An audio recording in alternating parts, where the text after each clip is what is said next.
వ్యాపార సంస్థగా మారిన విశాఖ శారదా పీఠంపై సిబిఐతో విచారణ నిర్వహించాలని జనసేన నాయకుడు జీవీఎంసీ 22వ వార్డు కార్పొరేటర్ పీతల మూర్తి యాదవ్ డిమాండ్ చేశారు. ఆయన మీడియాతో మాట్లాడుతూ ఆంధ్ర తెలంగాణలో జగన్ కేసీఆర్ ప్రభుత్వాల నుంచి శారదా పీఠం తీసుకున్న 500 కోట్ల విలువైన భూములను ఆయా ప్రభుత్వాల స్వాధీనం చేసుకోవాలి అన్నారు. అవి కూడా ఆది శంకరాచార్యులు గారు ప్రతిష్ఠించారని మనం విన్నాం. మరి అప్రకటిత పీఠాధిపతి స్వరూపానందేంద్ర, అలాగే పీఠం ఉత్తరాధికారి సాత్మానందేంద్రలో ఈ పీఠాన్ని ఎలా పెట్టారు, స్వామీజీ అవతారం ఎలాగెత్తారు, స్వామీజీగా అనేకమైనటువంటి అక్రమాలకు అక్రమ వసూలుకు పెద్ద ఎత్తున పాల్పడ్డారు అని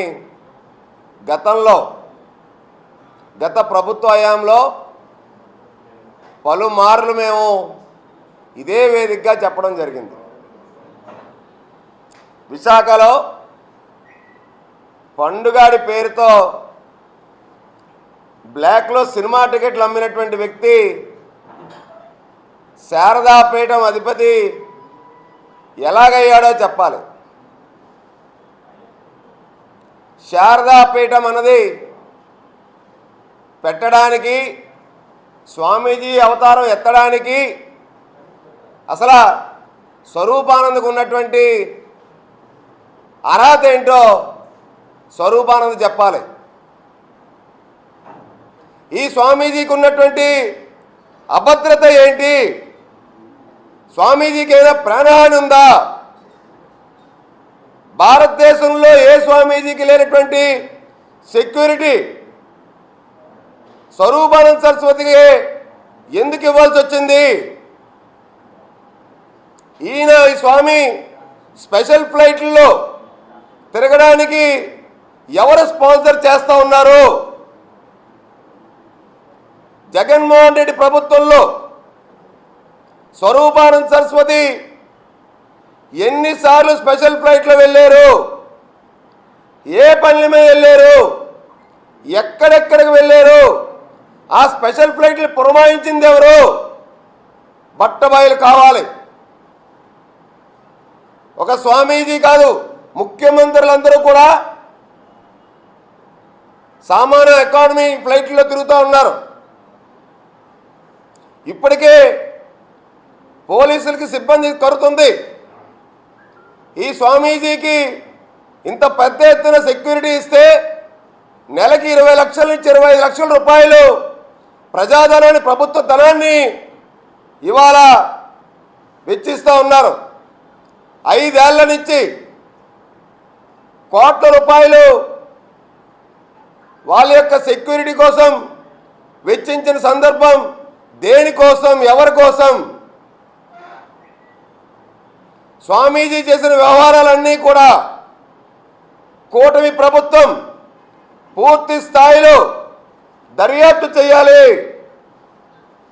ఇదే స్వరూపానంద స్వామిని నమ్ముకున్నటువంటి కేసీఆర్కి ఏ గతి అయితే పట్టిందో జగన్మోహన్ రెడ్డికి కూడా ఈ రాష్ట్రంలో అదే గతి పట్టింది.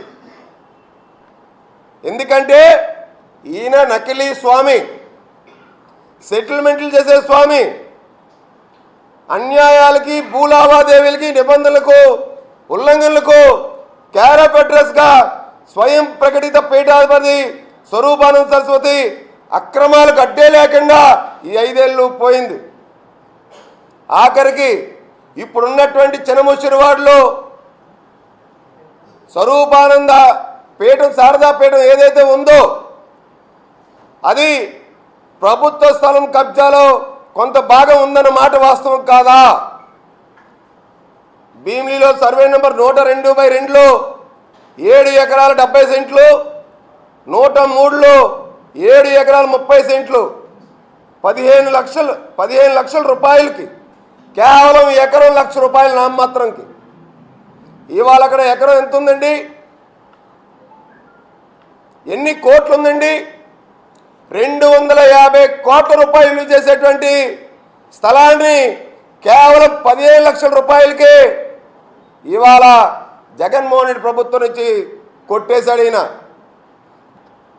20/11/2023 అప్పటి ముఖ్యమంత్రి గారికి ఈ శాంక్షన్ చేసిన 15 ఎకరాల భూమిని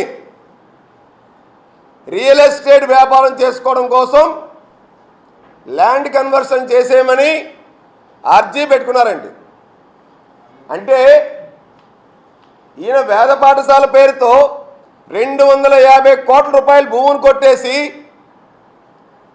ఆ భూమి కొండ మీద ఉన్నటువంటి భూమికి సాక్షాత్తు Visakha metro regional development authority VMRDA 2 కోట్ల రూపాయలతో రోడ్డు వేసిందండి ప్రజాధనాన్ని. వీటిలన్నింటినీ కూడా కూటమి ప్రభుత్వం పూర్తి స్థాయిలో దర్యాప్తు